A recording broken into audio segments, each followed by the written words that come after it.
However, I found out that it's much easier than that. You can move a hive anywhere, a few inches even, or just a few feet. You can do it a few yards, but you don't have to do the 3 feet or 3 mile rule if you simply force the bees to reorient. Here are the steps that Rusty gives. Either in the morning or in the evening, you box up the hive and you block up the entrances, making sure that there aren't any ways out once you have all the bees in the hive that you want.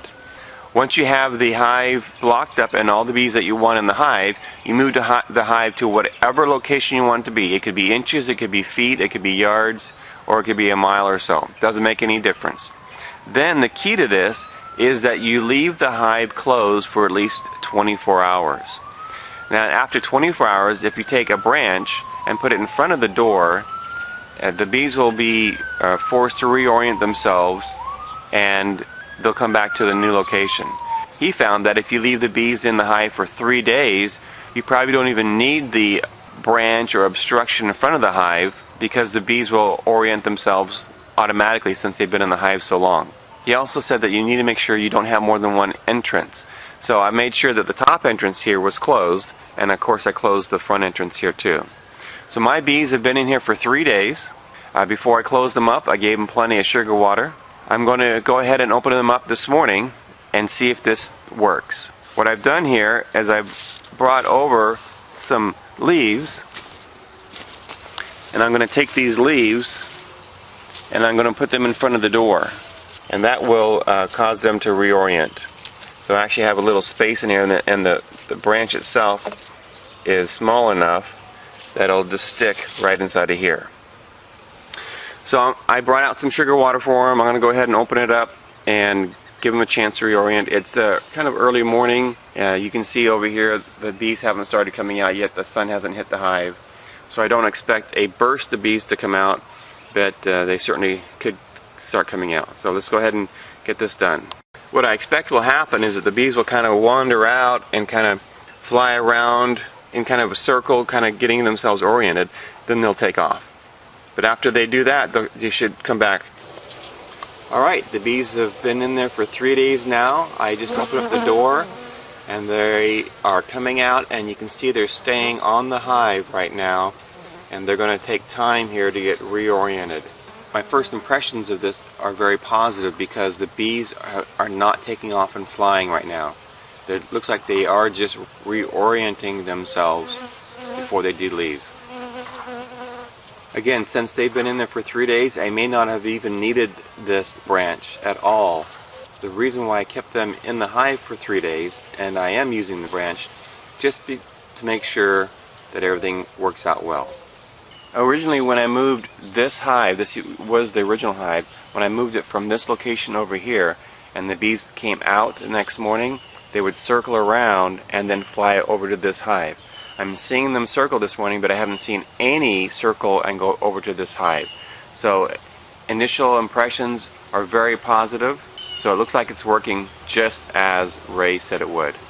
I don't know if you can see on the video, but hopefully I'll capture where you can see the bees coming out and circling, and then they just fly off. They seem to kind of make this kind of one loop, and then they take off. Okay, it's about 9:15, and the bees are up and active. That's about the time the sun hits the hive and warms it up, gets them out.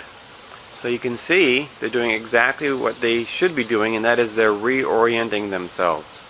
You can notice that there's a lot more activity in this hive as far as the bees circling, getting their orientation, than there is over here.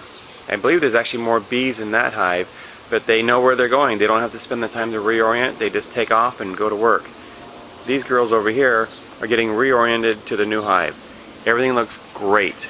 It's quite amazing to see this phenomenon work, and to see that conventional wisdom isn't always true. You can move hives any distance that you want if you just follow the right procedure. I'll come back this evening and we'll take a look at the hive and see how it looks then. It's about 10:15, not very long since I was just here. Just came out to watch the girls again, and I noticed that the stick had fallen out from front of the hive. But what I also noticed is that the bees are not flying over to the original location. They're still doing their orientation and then flying away. So even without the stick, having them sequestered in the hive for 3 days really has caused them to reorient themselves. It's interesting to see that this really does work.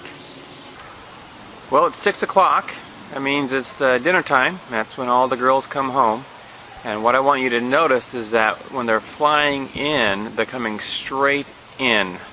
In other words, they're not having to reorient. They've already done that, and they're all coming right back to what they consider home now. So I would say this is a 100% complete success. So if you want to move your hive 4 feet, 50 feet, 100 feet, a mile, doesn't make any difference. You can move your hive any distance that you want. Just follow the instructions. I removed the branch from the entrance, and the bees just are coming straight in and out. So I don't think they need that at all. And I think that was because they were in there for 3 days. So I hope this is helpful. It looks like we've busted the myth of less than 3 feet or more than 3 miles. Beekeeping just got easier. This is the LDS Prepper wishing you the best and reminding you, if you are prepared, you shall not fear. Look at all those girls coming straight in. I love it. Isn't it great when things work out? Thanks for watching.